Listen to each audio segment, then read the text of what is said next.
Halo semuanya, terima kasih atas kesempatan yang telah diberikan kepada kami. Kami dari kelompok 3, kelas 4G, Prodi Akuntansi Sektor Publik, Politeknik Negeri Kupang, akan memaparkan materi terkait Activity Based Management. Sebelum itu, karena orang bilang tak kenal maka tak sayang, maka kami akan memperkenalkan diri kami masing-masing. Perkenalkan, nama saya Maria Claudia Angelica dengan NIM 22231429006 sebagai moderator dan pemateri 1. Perkenalkan, nama saya Alusius Masan, kelas 4G dengan NIM 22231428891. Halo semuanya, perkenalkan nama saya Brandon dengan NIM 2223142893. Saya sebagai pemateri 3. Perkenalkan, nama saya Maria Angelica Arlia Jennifer, NIM 22231429905, kelas 4G, Prodi Akuntansi Sektor Publik, jurusan Akuntansi. Perkenalkan, nama saya Gertrudis Albertis Krowa dengan NIM 223142897. Saya sebagai pemateri 5. Perkenalkan, nama saya Putra Jeremy Adu dari kelas 4G. Baik, sekian perkenalannya. Selanjutnya kita akan masuk ke pemaparan materi. Activities Based Management terbagi dalam 5 poin. Yang pertama adalah ABM operasional dan ABM strategis. Yang kedua adalah Activity Based Costing dan Activity Based Management. Yang ketiga adalah analisis nilai proses. Yang keempat adalah pengukuran kinerja aktivitas. Dan yang kelima adalah pengukuran non-keuangan kinerja aktivitas. Baik, selanjutnya, sebelum kita mengetahui 5 poin tersebut, sebaiknya kita harus mengetahui apa itu ABM atau Activities Based Management. Activities Based Management merupakan suatu metode yang digunakan untuk meningkatkan nilai atau value dari suatu barang atau jasa yang akan diberikan kepada konsumen.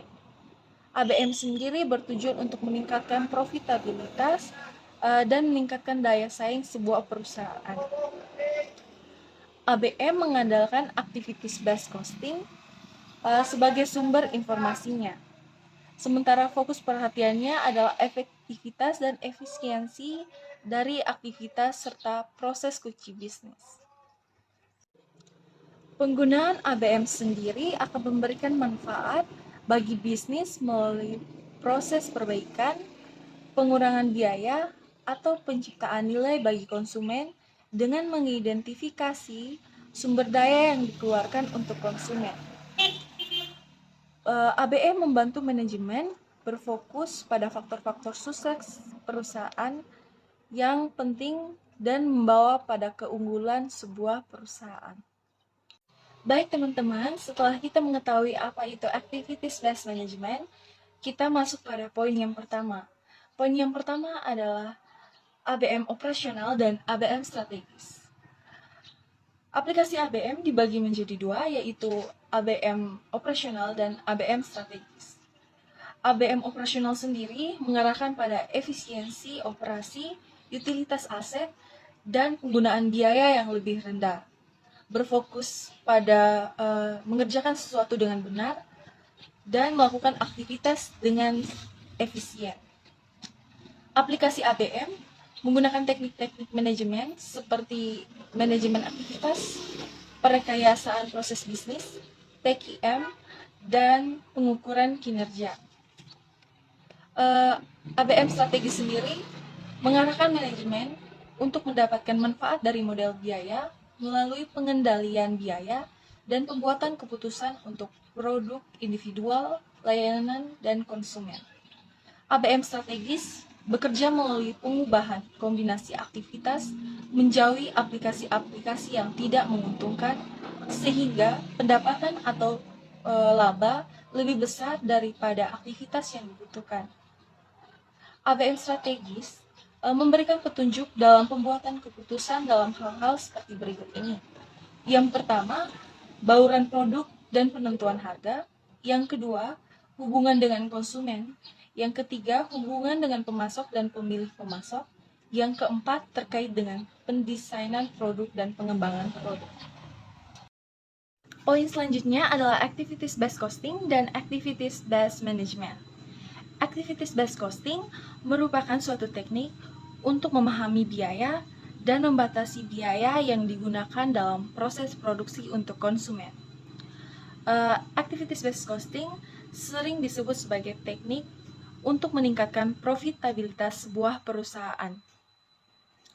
Manajemen akan mendapatkan pemahaman mendalam mengenai proses bisnisnya dan perilaku biaya dalam proses analisis activities based costing. Manajemen akan mengaplikasikan pandangan yang diperoleh selama menjalankan proses mendapatkan fakta dalam activities based costing. Hal tersebut bertujuan untuk meningkatkan kualitas pengambilan keputusannya. Activities management ini disebut sebagai activities based management. Activities based costing merupakan bagian dari activities based management yang digunakan untuk mendesain produk atau jasa untuk memenuhi bahkan melebihi keinginan konsumen dan mampu menghasilkan laba yang lebih besar. Memberikan tanda untuk melanjutkan atau menghentikan perbaikan kualitas, kecepatan, dan efisiensi yang berkelanjutan. Mengarahkan penentuan baur produk dan keputusan investasi. Memilih pemasok, negosiasi produk, fitur, kualitas, dan layanan untuk konsumen. Memanfaatkan proses distribusi dan layanan pada konsumen sasaran secara efisien dan efektif. Dan yang terakhir, untuk meningkatkan nilai produk dan jasa perusahaan.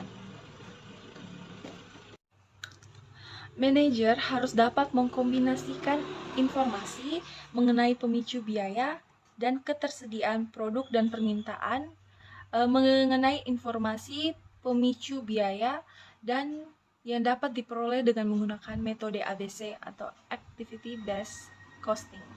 Sementara informasi ketersediaan produk dan permintaan pasar diperoleh dari informasi pemasaran dan informasi penjualan. Analisis nilai proses atau Process Value Analysis. Penggunaan ABC dalam ABM akan memberikan arah yang tepat dalam perhitungan upaya produk dan analisis nilai proses. Model ABM memiliki dua dimensi, yaitu dimensi biaya dan dimensi proses. Dimensi biaya memberikan informasi mengenai sumber daya, aktivitas, produk, konsumen, dan objek biaya lain yang menjadi perhatian. Biaya sumber daya ditelusuri kembali pada aktivitas, kemudian biaya aktivitas tersebut dibebankan pada produk dan konsumen. Yang kedua, dimensi proses memberi informasi tentang aktivitas yang dikerjakan, tujuannya dilakukannya aktivitas, dan seberapa baik aktivitas itu dilakukan.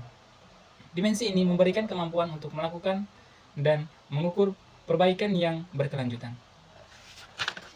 Yang kedua, analisis pemicu mencari akar penyebab. Pengelola aktivitas membutuhkan pemahaman mengenai penyebab biaya aktivitas. Setiap aktivitas memiliki input dan output. Input aktivitas atau activity input adalah sumber daya yang dikonsumsi oleh aktivitas dalam proses menghasilkan output. Sebagai contoh, aktivitas membuat meja kayu, input aktivitas tersebut adalah tukang kayu, potongan kayu, alat-alat pertukangan, paku, dan jet. Output aktivitas atau activity output adalah hasil atau produk sebuah aktivitas. Berdasarkan contoh, aktivitas membuat meja, outputnya adalah sebuah meja kayu berwarna merah. Pengukuran sebuah output aktivitas adalah jumlah waktu yang dibutuhkan untuk melakukan sebuah aktivitas. Pengukuran sebuah output akan efektif apabila diukur adalah pemicu aktivitas. Pemicu aktivitas adalah penyebab timbulnya permintaan sebuah aktivitas. Jika permintaan atas aktivitas berubah, maka biaya aktivitas juga akan berubah. Berikut lagi, analisis aktivitas, identifikasi, dan penentuan kandungan nilai. Perusahaan sebaiknya melakukan aktivitas berdasarkan kebutuhan produk atau konsumen. Aktivitas dengan pertimbangan kedua hal tersebut akan mengarah perusahaan pada efisiensi sehingga lebih fokus pada value content.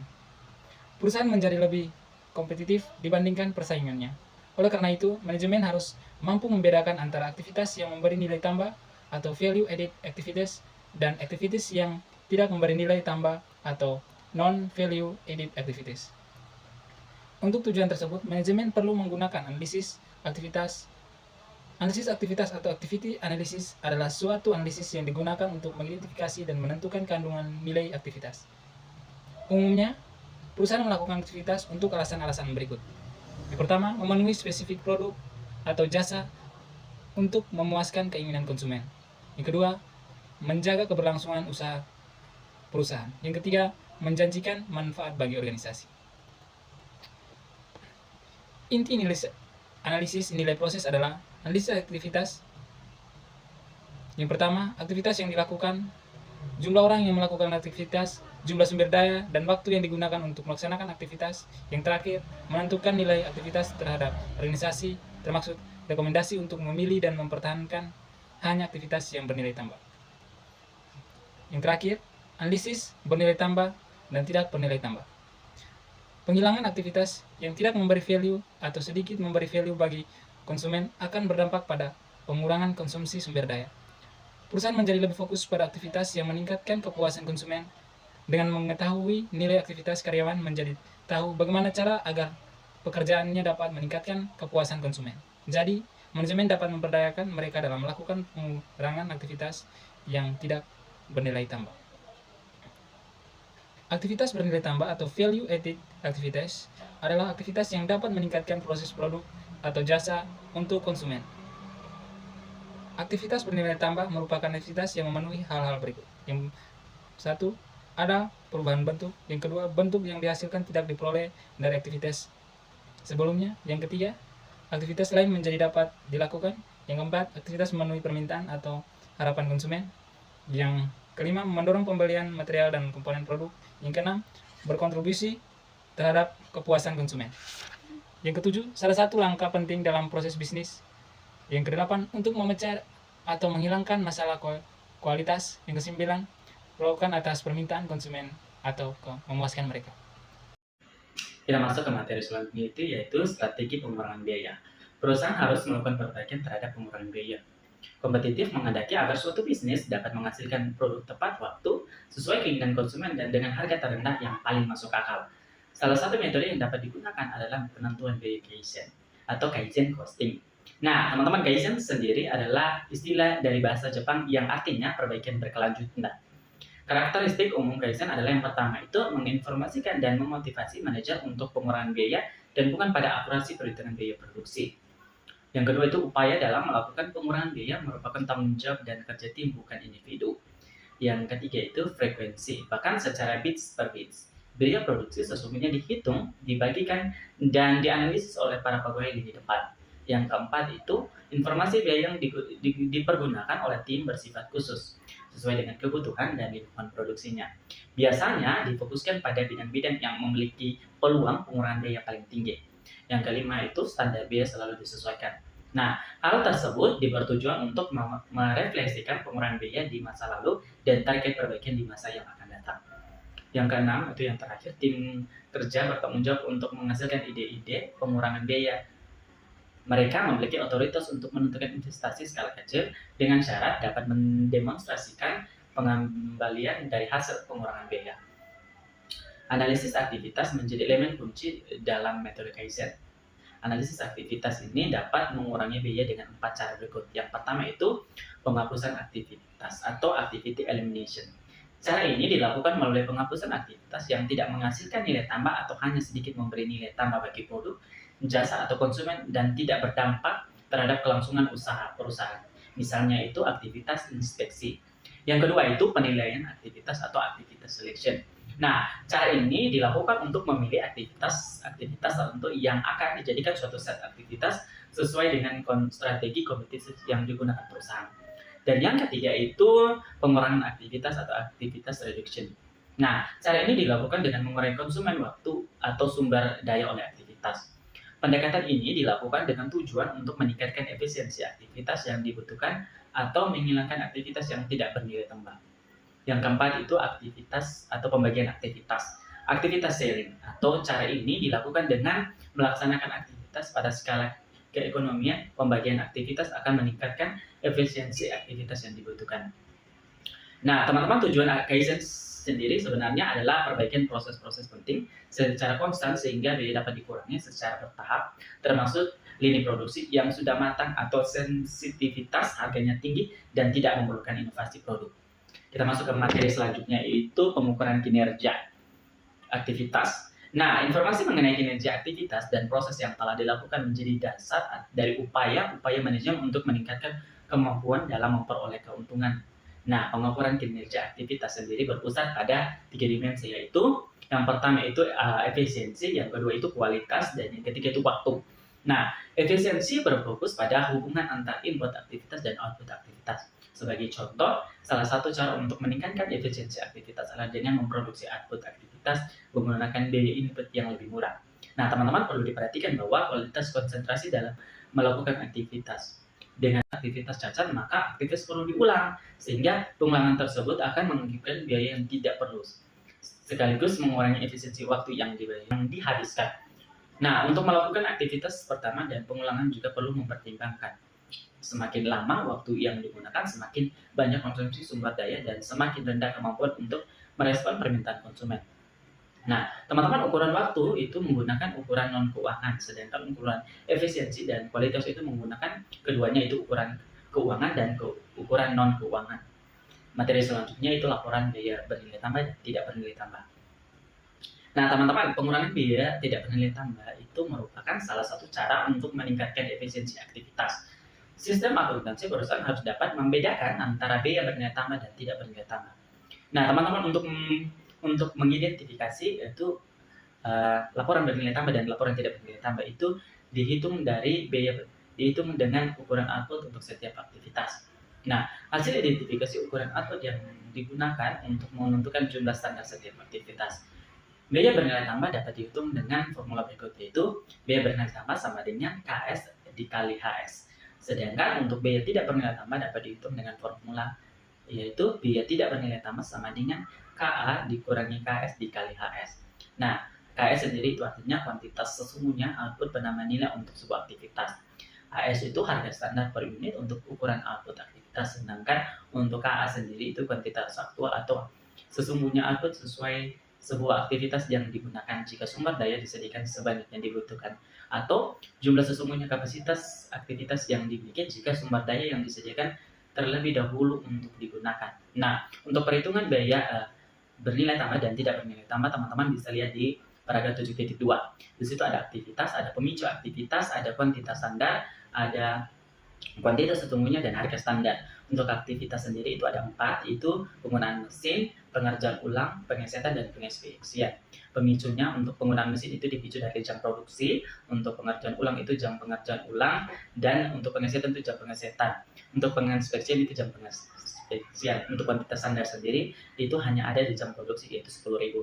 Untuk kuantitas sesungguhnya itu penggunaan mesin itu berada di 12.000, pengerjaan ulang itu ada di 10.000, untuk pengesetan itu ada di 6.000, dan untuk penginspeksian itu ada di 4.000. Untuk harga standar sendiri untuk mesin keempat ini penggunaan mesin itu berada pada 4.000 rupiah, pengerjaan ulang itu ada di 900 rupiah, pengesetan itu ada di 6.000 rupiah, dan untuk penginspeksian itu ada di 1.500 rupiah. Nah, teman-teman, untuk cara menghitung nilainya sendiri seperti di rumus, kita bisa lihat di paragraf 7.3, teman-teman bisa lihat biaya bernilai tambah. Di situ ada untuk di bagian penggunaan mesin itu ada 40 juta. Nah, teman-teman, kita bisa menghitung dengan biaya bernilai tambah sama dengan KS dan di KS dikali HS seperti yang saya sudah bilang. Nah, KS sendiri itu adalah kuantitas dasar dan HS itu harga standar. Jika kita lihat di paragraf 7.2, KS itu 10.000 dan untuk HS itu 4.000. Jika dikalikan 10.000 dikali 4.000 hasilnya 40.000. Nah, teman-teman, untuk menghitung biaya tidak bernilai tambah itu kita bisa lihat. Nah, untuk rumusnya itu biaya tidak bernilai tambah itu sama dengan KA dikurangi KS dikali HS. Nah, untuk KA sendiri itu adalah kuantitas aktual sesungguhnya, untuk KS itu kuantitas standar, dan HS itu harga standar. Jika dimasukkan dalam rumus, 10.000 dikurangi 0 dikali 9.000 hasilnya 9 juta. Mempresentasikan materi tentang laporan tren, benchmarking, dan penganggaran fleksibel aktivitas. Laporan tren merupakan salah satu cara untuk membandingkan biaya setiap aktivitas dari periode ke periode.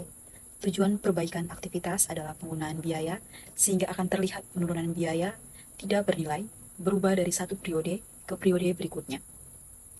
Misalnya, PT Pluto melakukan perbaikan terhadap 4 aktivitas utama tahun 2013.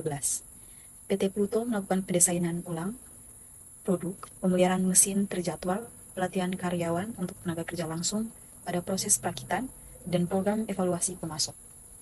Keefektifan program-program tersebut dapat mengurangi biaya dan bisa dilihat pada Praga 7.4 halaman 263 dengan penggunaan tahun 2012 sebagai tahun dasar. Perbandingan antar periode dapat dilakukan jika kuantitas standar aktivitas antar tahun yang dibandingkan adalah sama. Seandainya, jika kuantitas standar antar periode berbeda, maka dapat dilakukan penyesuaian menggunakan presentasi deviasi standar antar tahun yang diukur dengan tahun dasar. Laporan tren pada Praga 7.4 menunjukkan bahwa pengurangan biaya telah terjadi seperti yang diharapkan.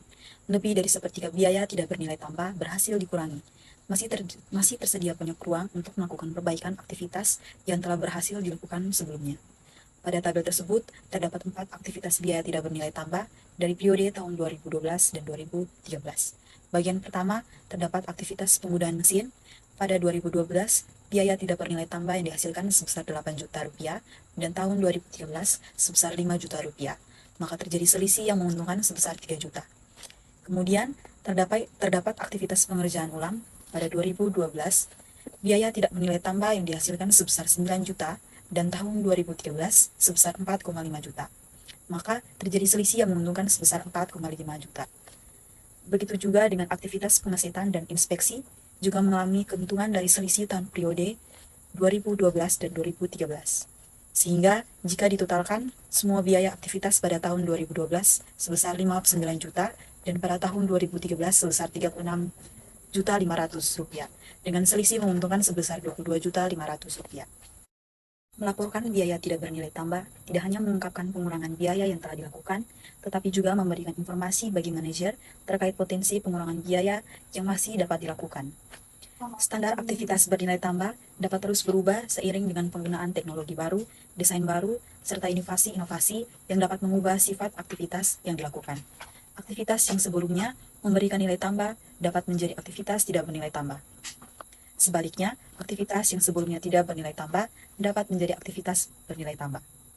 Jika manajemen berfokus pada pengurangan biaya tidak bernilai tambah, maka dapat dibuat sebuah standar interim yang dapat digunakan untuk mengidentifikasi jumlah perbaikan yang ditentukan. Rencana perbaikan ditentukan pada angka yang dapat dicapai dan didefinisikan menjadi sebuah bentuk standar yang dapat dicapai. Perbandingan biaya sesungguhnya dengan standar yang dapat dicapai dapat memberikan ukuran seberapa baik tujuan perbaikan pada suatu periode dapat dipenuhi. Yang kedua, benchmarking. Pendekatan lain yang dapat digunakan untuk membuat standar penilaian yang dapat digunakan untuk melihat peluang perbaikan aktivitas adalah dengan menggunakan benchmarking. Benchmarking adalah suatu metode analisis yang dilakukan dengan cara melakukan perbandingan suatu ukuran unit-unit yang berbeda dalam organisasi yang melakukan aktivitas sama. Dalam benchmarking, digunakan praktik terbaik sebagai standar evaluasi kinerja. Unit dengan kinerja aktivitas terbaik digunakan sebagai standar bagi unit lain. Unit tersebut kemudian membagi informasi pada unit lain untuk dapat mencapai hasil terbaik. Harus dipastikan bahwa definisi aktivitas dan pengukuran output aktivitas harus konsisten antar unit yang berbeda. Misalnya, output aktivitas pembelian diukur dengan menggunakan jumlah order. Sebuah fasilitas pabrik mengeluarkan biaya pembelian sebesar 100 juta rupiah dengan output sebanyak 5.000 order pembelian. Jika biaya pembelian dibagi dengan jumlah order pembelian, maka didapatkan biaya per order sebesar 20.000 rupiah. Seandainya biaya terbaik per order sebesar 15.000 rupiah, maka fasilitas pabrik dengan biaya pembelian sebesar 20.000 rupiah per order masih memiliki peluang untuk mengurangi biaya pembeliannya sebesar 5.000. Tujuan pendekatan ini adalah menjadi yang terbaik dalam melakukan aktivitas dan proses. Idealnya, perbandingan dalam benchmarking dilakukan dengan para pesaing industri lain. Terdapat aktivitas dan proses tertentu yang umum ada di sebuah organisasi. Jika benchmarking eksternal terbaik dapat diidentifikasi, maka benchmarking dapat digunakan sebagai standar untuk memotivasi perbaikan internal. Namun, seringkali terdapat kesulitan dalam mendapatkan data untuk melakukan benchmarking dengan pihak eksternal. Hal tersebut karena data-data yang diperlukan berkaitan dengan berkaitan atau mengandung rahasia perusahaan sehingga tidak dipublikasikan secara luas. Yang ketiga, penganggaran fleksibel aktivitas. Dalam penganggaran fleksibel aktivitas, anggaran disusun menggunakan lebih dari satu pemicu. Agar penyajiannya sederhana dan mudah dipahami, disusun berkelompok menurut kesamaan aktivitas. Aktivitas yang homogen dijadikan satu dan anggaran setiap kelompok dibuat menggunakan satu pemicu yang sama. Untuk menentukan formula biaya, dapat menggunakan metode-metode yang lazim. Misalnya, metode tertinggi atau terrendah. Berbagai metode dapat dipilih sepanjang setiap komponen biaya variabel aktivitas dapat merespon kebutuhan sumber daya pada saat dibutuhkan, dan komponen biaya tetap dapat merespon penggunaan sumber daya yang telah ada. Biaya ini dapat dibandingkan dengan biaya sesungguhnya untuk menentukan tingkat kinerja anggaran. Paragraf 7.5 pada halaman 265 terdapat data penganggaran fleksibel tradisional dengan komponen biaya yang pertama adalah biaya baku. Dengan penggunaan formula biaya variabel 1000 pada jam tenaga kerja langsung sebesar 10.000 menghasilkan 10 juta rupiah. Sedangkan pada jam tenaga kerja langsung 20.000 menghasilkan 20 juta rupiah. Sehingga total akhir yang dihasilkan dari setiap komponen biaya yang terdata adalah penggunaan formula biaya tetap sebesar 246 juta rupiah, formula biaya variabel sebesar 11.500, menghasilkan 361 juta rupiah di 10.000 jam tenaga kerja langsung dan 476 juta rupiah di 20.000 jam tenaga kerja langsung. Paragraf 7.6 halaman 266 terdapat data penganggaran fleksibel aktivitas. Pada tabel bagian pertama terdapat data komponen biaya dengan tingkat pengukuran melalui pemicu tenaga kerja dengan level aktivitas 10.000 dan 20.000 dengan subtotal yakni formula biaya variabel sebesar 8.500 rupiah menghasilkan 85 juta rupiah dan pada level aktivitas 10.000 dan 170 juta pada level aktivitas 20.000. Tabel bagian kedua terdapat komponen biaya dengan tingkat pengukuran melalui pemicu jam mesin dengan level aktivitas 7.000 dan 14.000 dengan subtotal yakni formula biaya tetap sebesar 90 juta rupiah, formula biaya variabel sebesar 4.500 rupiah menghasilkan 121 juta rupiah pada level aktivitas 7.000 dan 153 juta pada level aktivitas 14.000. Tabel bagian ketiga terdapat komponen biaya dengan tingkat pengukuran melalui pemicu jumlah pengesetan dengan level aktivitas 50 dan 60 dengan subtotal yakni formula biaya tetap sebesar 80 juta rupiah, formula variabel sebesar 2,8 juta rupiah menghasilkan 220 juta rupiah pada level aktivitas 50 dan 248 juta pada level aktivitas 60. Tabel bagian keempat terdapat komponen biaya dengan tingkat pengukuran melalui pemicu jumlah orderan dengan level aktivitas 60 dan 75 dengan subtotal yakni 606,5 juta rupiah pada level aktivitas 60 dan 781 juta pada level aktivitas 70. Pada paragraf 7.7 halaman 267 terdapat perbandingan antara biaya pada aktivitas dianggarkan dengan biaya sesungguhnya yang terjadi. Terdapat unsur anggaran yang sesuai dengan target, tetapi beberapa unsur anggaran yang lain tidak sesuai dengan target. Dengan perbandingan tersebut, manajer dapat melihat besarnya penyimpangan dari target serta mengetahui dampak penyimpangan tersebut menguntungkan atau merugikan bagi perusahaan dengan selisih menguntungkan sebesar 91.500.000. Selain membandingkan antara total biaya dianggarkan dengan total biaya sesungguhnya pada tingkat aktivitas sesungguhnya, setiap aktivitas juga dapat dilakukan perbandingan biaya tetap aktivitas sesungguhnya dengan biaya tetap dianggarkan, serta biaya variabel aktivitas sesungguhnya dengan biaya variabel aktivitas dianggarkan. Misalnya, biaya tetap aktivitas penerimaan barang sesungguhnya 65 juta rupiah karena kenaikan gaji bagian penerimaan, dan biaya variabel aktivitas penerimaan barang sebesar 55 juta rupiah. Maka selisih dianggarkan tetap dan variabel dapat dihitung seperti tampak pada paragraf 7.8 halaman 267, yaitu selisih dari biaya tetap sebesar 5 juta dengan keterangan rugi karena biaya dianggarkan lebih kecil daripada biaya sesungguhnya. Kemudian selisih biaya variabel sebesar 65 juta dengan keterangan untung karena biaya yang dianggarkan lebih besar dari biaya sesungguhnya. Sehingga total biaya dianggarkan pada biaya tetap adalah 180 juta, biaya sesungguhnya 120 juta, dan total selisih sebesar 60 juta dengan keterangan untung. Agar lebih informatif dan dapat memberikan gambaran yang lebih jelas, analisis komponen biaya tetap dapat dipecah menjadi dua, yaitu analisis selisih pengeluaran dan selisih volume, serta selisih kapasitas tak terpakai. Analisis tersebut dapat dilihat pada paragraf 7.9 menggunakan aktivitas penerimaan. Dalam kerangka analisis ini, Selisih volume memiliki interpretasi ekonomis sebagai biaya tidak bernilai tambah dari aktivitas penerimaan. Selisih pengeluaran adalah selisih akibat tarif. Selisih volume mengukur jumlah perbaikan yang mungkin dilakukan melalui analisis dan pengelolaan aktivitas. Beberapa aktivitas diperoleh dalam ukuran blok, seperti penerimaan atau orang yang menerima barang yang dibeli. Oleh karena itu, perlu diukur kebutuhan aktivitas tersebut atau kapasitas yang digunakan agar manajemen dapat melakukan tindakan pengurangan aktivitas ketika suplai aktivitas melebihi kapasitas yang tersedia. Pada Praga 7.9 bagian 2 ditunjukkan analisisnya. Berdasarkan analisis tersebut, akan ditentukan tindakan yang dapat diambil di masa yang akan datang. Analisis selisih biaya juga perlu dilakukan terhadap biaya variabel, misalnya menggunakan aktivitas penerimaan barang. Jika anggaran 120 juta rupiah merupakan biaya untuk pemindahan barang, dan biaya ini merupakan biaya variabel. Anggaran sebesar 120 juta rupiah adalah untuk 60 kali pemindahan barang, maka biaya variabelnya adalah 2 juta rupiah per penerimaan barang.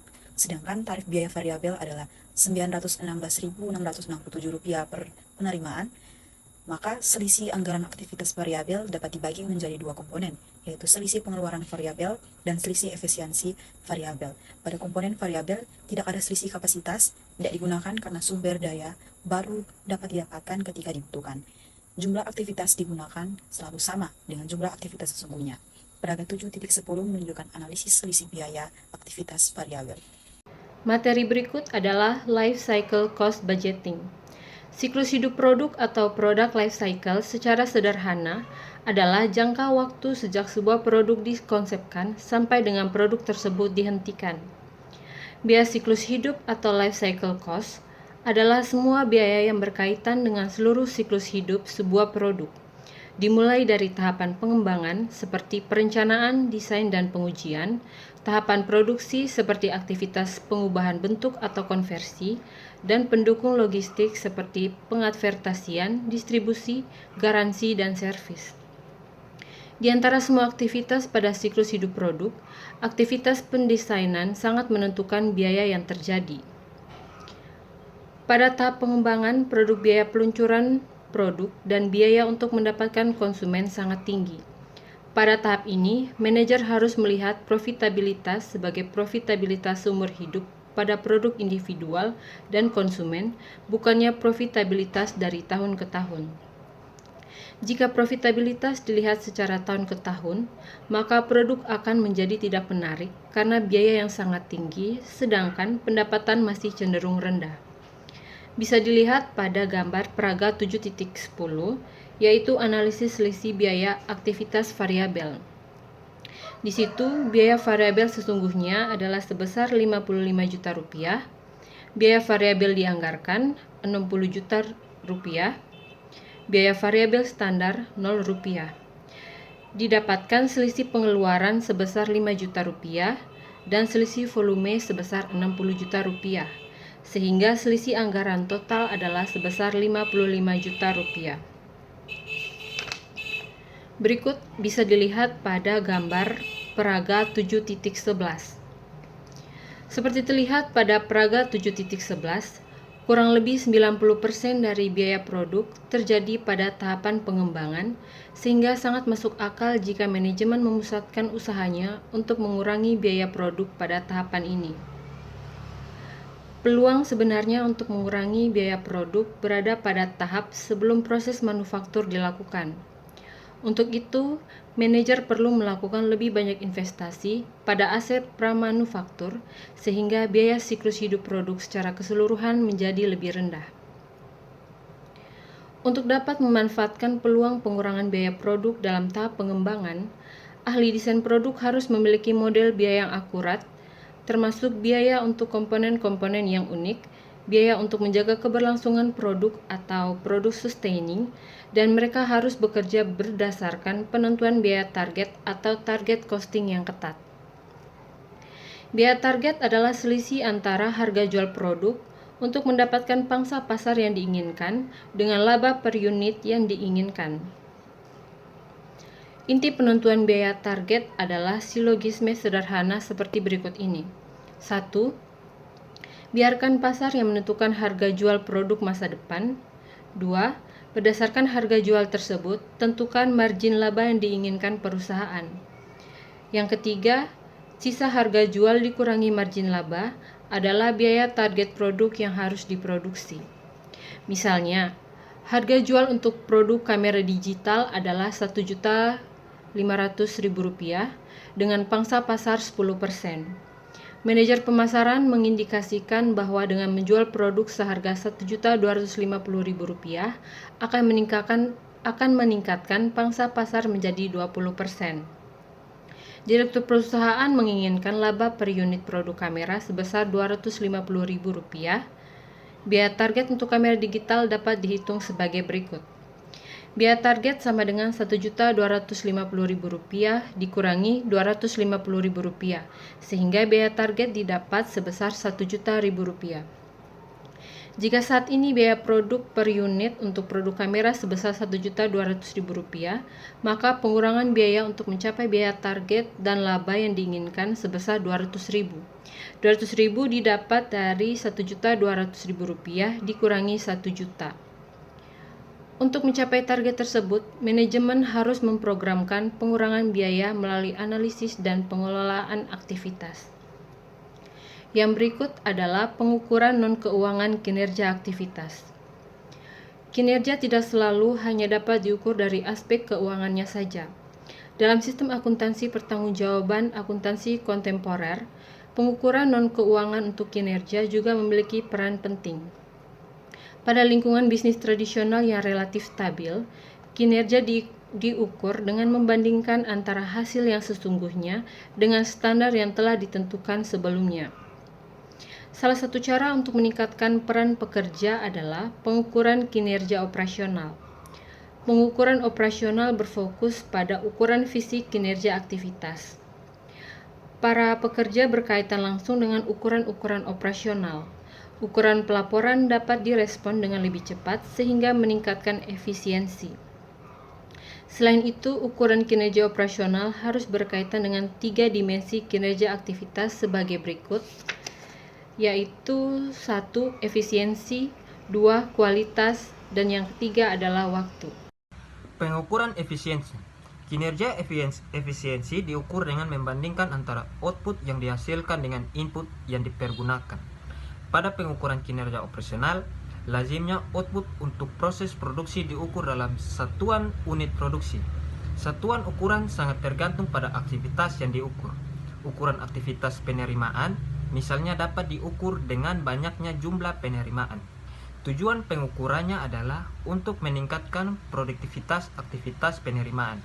Hal ini dapat dicapai misalnya dengan mengurangi jumlah penerimaan barang untuk jumlah pembelian barang yang sama atau dengan jumlah penerimaan barang yang sama untuk jumlah pembelian yang lebih banyak. Yang kedua, pengukuran kualitas. Kualitas produk atau jasa secara operasional dapat didefinisi sebagai pemenuhan harapan atau bahkan melebihi harapan konsumen. Ukuran operasional kualitas sangat ditentukan oleh jenis aktivitas atau proses dan input yang digunakan. Pada proses produksi, dengan produk yang jadi atau komponen, ukuran operasional yang dapat digunakan misalnya jumlah unit cacat dibagi unit total yang diproduksi, persentase kegagalan eksternal, dan banyaknya bahan sisa dibagi jumlah bahan digunakan. Pengukuran kinerja kualitas dimaksudkan untuk mendapatkan informasi guna mencapai kualitas total, yaitu cacat 0. Cacat 0 adalah kinerja aktivitas tanpa kesalahan tujuan. Pengukuran waktu. Terdapat 2 karakteristik yang berkaitan dengan kinerja waktu, yaitu keandalan dan daya tanggap. Keandalan berarti ketetapan waktu output dari aktivitas dapat disampaikan pada konsumennya. Ini dapat diartikan sebagai kemampuan memenuhi waktu pengiriman yang dijanjikan. Daya tanggap mengukur lama waktu tunggu yang dibutuhkan untuk menghasilkan output yang dibutuhkan. Tujuannya adalah untuk mengurangi waktu tunggu. Daya tanggap refleksikan kemampuan perusahaan merespon permintaan konsumen. Terdapat 2 ukuran operasional untuk mengukur daya tanggap, yaitu waktu siklus dan kecepatan. Waktu siklus adalah lamanya waktu yang dibutuhkan untuk menghasilkan 1 unit output dari aktivitas. Pada industri manufaktur, waktu siklus adalah waktu yang dibutuhkan untuk menghasilkan 1 unit produk. Kecepatan adalah jumlah unit yang dihasilkan dalam satu periode waktu yang ditentukan. Kedua pengukuran tersebut penting untuk pengukuran operasional karena menekankan pada kemampuan ketepatan waktu untuk merangsang manajer operasional dalam mengurangi waktu siklus dan meningkatkan kecepatan. Seringkali digunakan pemberian insentif. Salah satu cara untuk mencapai tujuan ini adalah dengan mengaitkan waktu siklus produksi dan biaya produksi dan memberikan penghargaan kepada manajer operasional yang berhasil mengurangi biaya. Misalnya, biaya konversi di sebuah sel produksi dapat dibebankan ke produk dengan dasar banyaknya waktu yang dibutuhkan untuk melewati suatu sel produksi. Dengan menggunakan waktu produktif teoretis yang tersedia dalam satu kurun waktu dalam menit, sebuah standar biaya bernilai tambah dapat ditentukan dengan rumus. Sekian pemaparan materi terkait Activity Based Management oleh kelompok 3. Thank you for watching and see you next video. Don't forget to like and comment down below.